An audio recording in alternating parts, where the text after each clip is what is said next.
रहे हुए और लीला मनुष्य भगवान श्री कृष्ण के शरण में गए। उन्होंने कहा, प्यारे कृष्ण, श्याम सुंदर, महाभाग्यवान बलराम, तुम दोनों का बल विक्रम अनंत है। देखो देखो, यह भयंकर आग तुम्हारे सगे संबंधी हम सब जनों को जलाना ही चाहती है। तुम में सब सामर्थ्य, हम तुम्हारे सुविरुद्ध हैं, इसलिए इस प्रलय की अपार आग से हमें बचाओ। प्रभु, हम मृत्यु से नहीं डरते, परंतु तुम्हारे अकुतो भय चरण कमल छोड़ने में हम असमर्थ हैं। भगवान अनंत हैं, वे अनंत शक्तियों का धारण करते हैं। उन जगदीश्वर भगवान श्री कृष्ण ने जब देखा कि मेरे स्वजन इस प्रकार व्याकुल हो रहे हैं, तब वे उस भयंकर आग को पी गए। इसी श्रीमद् भागवते महापुराण परमहंस्याम संहितायां दशम स्कंदे पूर्वादे दवाग्नि मोचन नाम सप्तदशो अध्याय।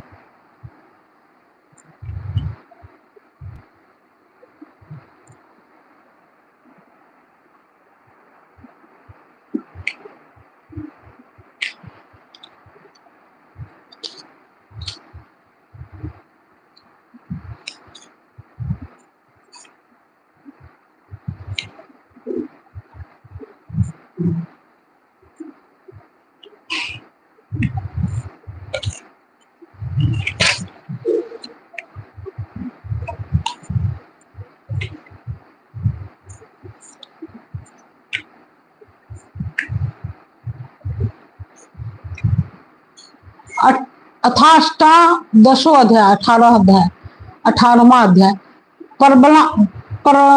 प्रलंबासुर उद्धार।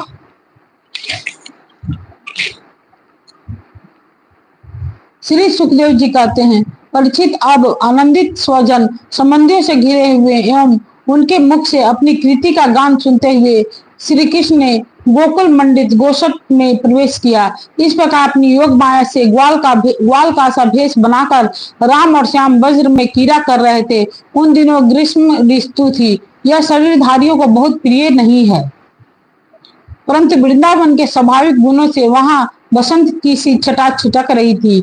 इसका कारण यह था कि वृंदावन में परम मधुर भगवान श्याम सुंदर श्री कृष्ण एवं बलराम जी निवास जो करते थे। झिंगुरों की तीखी झनकार झरनों के मधुर झरझर में छिप गई थी। उन झरनों से सर्वदा बहुत ठंडी जल की फूंहियां उड़ा करती थी, जिनसे वहां के वृक्षों की हरियाली देखते ही बनती थी।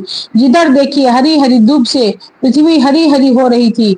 नदी, सरोवर एवं झरनों की लहरों का स्पर्श करके जो वायु चलती थी, उसमें लाल, पीले, नीले, तुरंत के खिले हुए, देर के खिले हुए, कल्हार, उत्पल आदि अनेकों प्रकार के कमलों का पराग मिला हुआ होता था। इस शीतल मद और सुगंध वायु के कारण वनवासियों को गर्मी का किसी प्रकार का कलेश नहीं रसाना पड़ता। न दवाग्नि का ताप लगता था और न तो सूर्य का घाम ही। नदियों में अगाध जल भरा हुआ था। बड़ी बड़ी लहरें उनके तटों को चुम जाया करती थी। वे उनके पुलिनों से टकराती और स्वच्छ बना जाती। उनके कारण आसपास की भूमि गीली बनी रहती और सूर्य की अत्यंत उग्र तथा तीखी किरणें भी वहां की पृथ्वी और हरी भरी घास को नहीं सुखा सकती थी। चारों ओर हरियाली छा रही थी। उस वन में वृक्षों की पात की पात फूलों से लद रही थी। जहां देखिए वहां से सुंदरता फूटी पड़ती थी। कहीं रंग बिरंगे पक्षी चहक रहे थे, तो कहीं तरह तरह के हरिण चौकड़ी भर रहे थे। कहीं मोर कुक कर रहे हैं और तो कहीं भौरे गुंजार कर रहे हैं। कहीं कोयलें कुहक रही है, तो कहीं सारस अलग ही अपना आलाप छेड़े हुए है।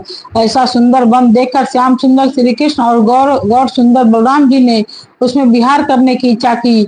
आगे आगे गौवें चली, पीछे पीछे ग्वाल बाल और बीच में अपने बड़े भाई के साथ बांसुरी बजाते हुए श्री कृष्ण।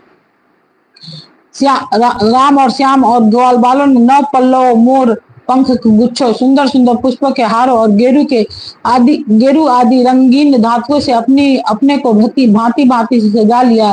फिर कोई आनंद में मग्न होकर नाचने लगा, तो कोई ताल ठोककर कुश्ती लड़ने लगा और किसी ने राग अलापना शुरू कर दिया। जिस समय श्री कृष्ण नाचने लगते, उस समय कुछ ग्वाल बाल गाने और कुछ बांसुरी तथा सिंह बजाने लगते। कुछ हाथलियों से ही ताल देते, तो कुछ वाह वाह करने लगते हैं। परीक्षित उस समय नट जैसे अपने नागयज्ञ की प्रशंसा करते हैं, वैसे ही देवता लोग ग्वाल बालों का रूप धारण करके वहां आते और गोप जाति में जन्म लेकर छिपे हुए बलराम और श्री कृष्ण की स्तुति